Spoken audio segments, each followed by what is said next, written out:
What happened to the game that I love?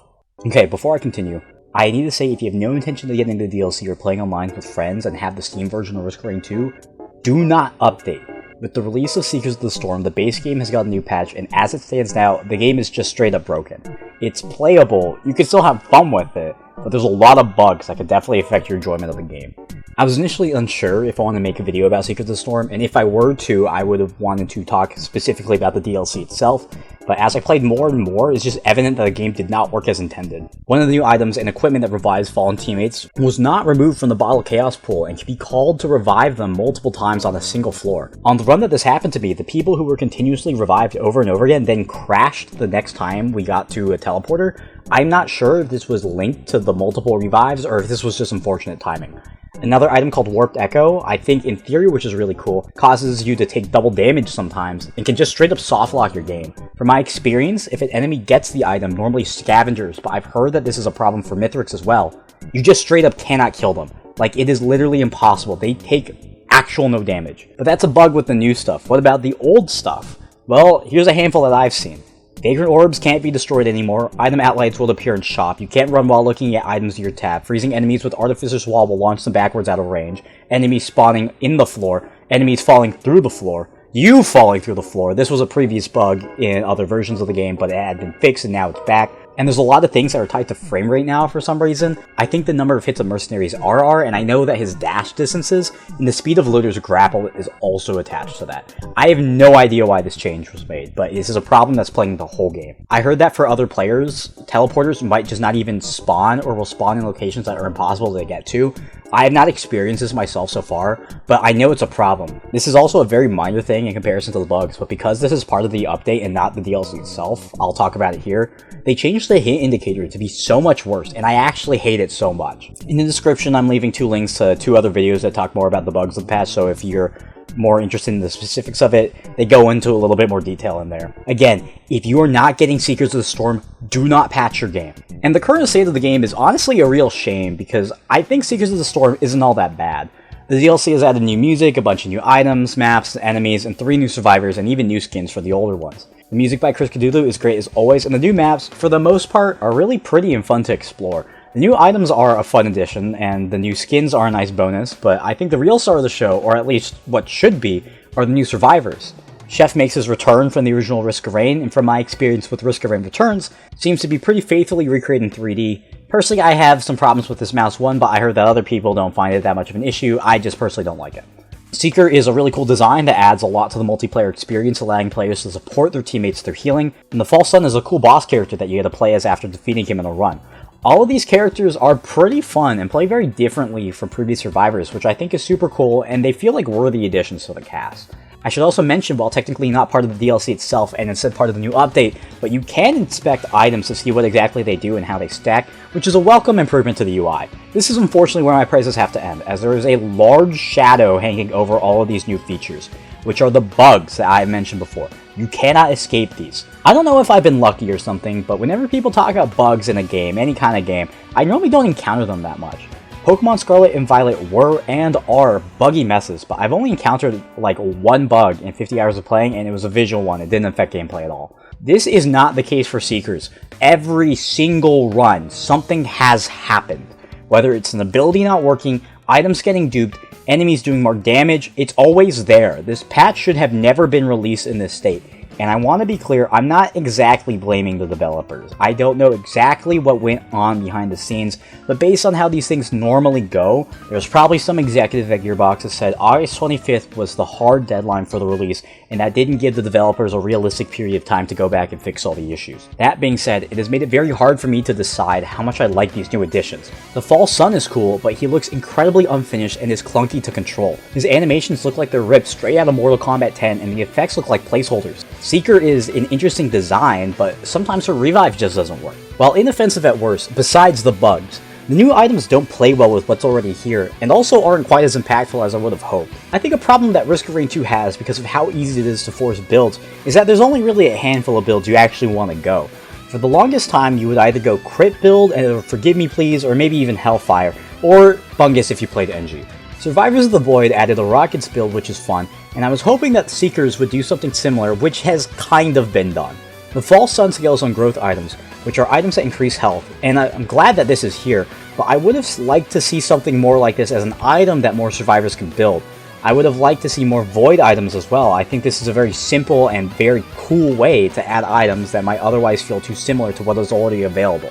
Most of the new enemies and elites seem to have the goal of making you more conscious of when you attack, which on paper sounds like it could be interesting, but I don't think plays super well as is. The new Gilded Elite is incredibly annoying, but I think is the closer of the two new elite types to being in a state that I would actually really like them. These are gold enemies that will sometimes put up a shield that I think reduces the amount of damage they take, and I know steals gold from you when you hit them. Risk of Rain 2 has always kind of been a brains-off shooter, to be honest, and this elite makes you more conscious by punishing you when hitting a monster when it throws up its shield.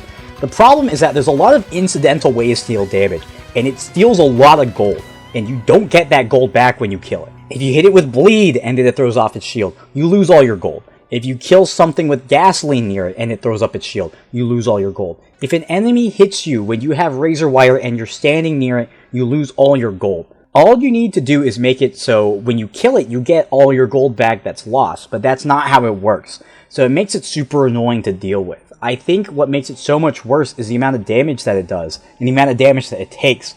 These things hurt a lot. On multiple times, one of these hits from one of these things has set me to sub half health, and these are some tanky motherfuckers. These things do not die. However, I will say I think this might actually be affected by how much properties of entities are now for some reason linked to frame rate, because after our host capped his FPS at 60, I think I started dealing more damage to them and taking less, but I don't know if this is placebo or not. Speaking of annoying elites, I think twisted enemies just fucking suck. These are new elite types that spawn after looping and create a bubble around them that makes it so whenever you deal damage to a monster, they will actually reflect that damage back to you, and if that monster is an elite, it also applies the elite debuff to you. On paper, I think these could work fine, but in practice, they are so fucking stupid. Especially in a game that has so much incidental and built-in AoE attacks to its characters. When these things spawn, their field goes into effect almost immediately, and there is no sound effect to accompany them, like with Malachite. In runs, I would fight a boss, and a twisted enemy would spawn next to it, and then I would just die. Even when I would try to focus down the twisted enemy, an item like Ukulele or a Bands or Proc hit another monster to buy, and that could kill me. Because I mentioned them before, I think Malachite is the gold standard of difficult elites. They have a huge impact on you if they hit you, so you have to focus them down, but mishandling them doesn't directly end your run. It greatly hampers you, but it allows you space to fix your mistake. Malachite punishes you for playing bad. Twisted doesn't do that. Because there's no time to react, and the effect is immediate, you could just kill yourself on them instantly. They're not punishing you for playing bad, they're punishing you for building well. I play a lot of fighting games, and sometimes there's a new mechanic that gets added to a game that's too powerful, and in response, a lot of people say they need to remove it. Recent example is Wild Assault from Guilty Gear Strive. I think this is not the way to go. Instead, I think you should wait until developers tune the mechanic until it works better within the framing of the game. I think to call for removing a mechanic like this is to throw the baby out with the bathwater, normally. I think twisted enemies are actually so fucking dumb that it should functionally get removed from the game. If Twisted Elite made it so the Cirque would just apply elite effects to you rather than damage, I think that would be fine. Even if it made other monsters in the field invincible, I think that would be fine, but as it is now, I actually think this needs to be removed. This is a game that has previously encouraged you to loot through multiple stages, and there should be no room for an enemy that so strongly punishes you for it. Another thing I found hard to evaluate is the Halcyon shrines, which you could put gold into to cash out big assuming you could kill the mini-boss that spawns.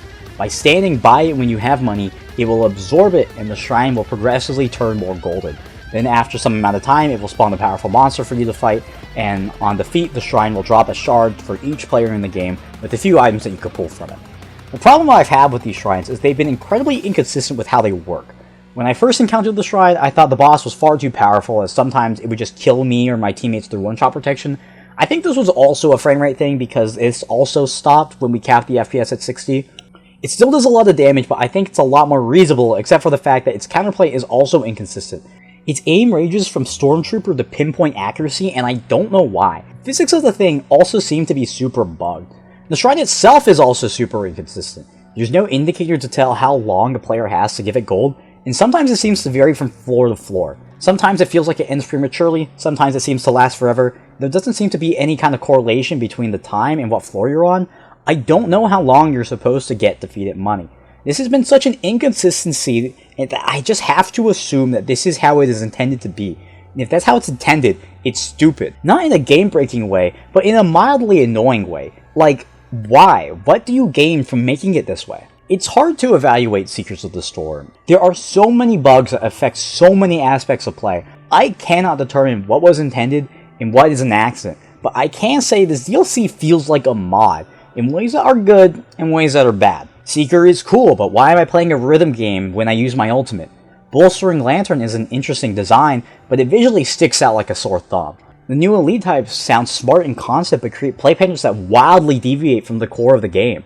It's hard to describe, but there's a lot of this expansion that feels distinctly un-Risk of Rain-like. There's a lot of really cool ideas on display here, but there is an insane lack of polish or effort to fit it into the current mold. And while something like this would be excusable when it's the passion project of a single person or a small team that you could download for free, this is paid DLC. You have to buy this. And at the end of the day, I can enjoy it for the most part, but how much of this is the honeymoon phase of having a new toy to play with, or even just having fun playing a broken game and laughing at all the bugs?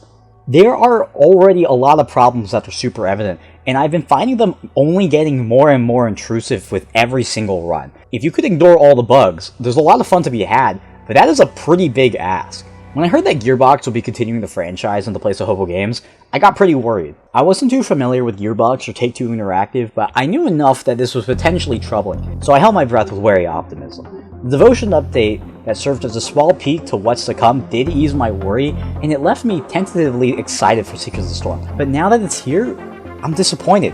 Gearbox has massively botched this launch, and if something doesn't happen soon, I'm confident to say that this game is actually ruined. I'm a pretty big fan of the Risk of Rain series, particularly Risk of Rain 2. I have over 500 hours in this game alone. I'm confident in saying this is one of my favorite games of all time, and it's honestly really sad to see it in this condition. Some people might say, if it wasn't for Gearbox, we wouldn't have had this DLC. But is that really a bad thing? It's the numerous gameplay bugs and the horrible UI changes worth a few new stages, a handful of somewhat interesting items, and 3 new characters. Things that, if I really wanted, I could download through a mod for free. If you could find the strength to look past all the issues in this patch, let alone some of the questionable design choices, there's some genuine fun to be had. $15 is not the worst when it comes to purchasing a video game or an expansion, but as the game is right now, I would honestly suggest holding on to your money.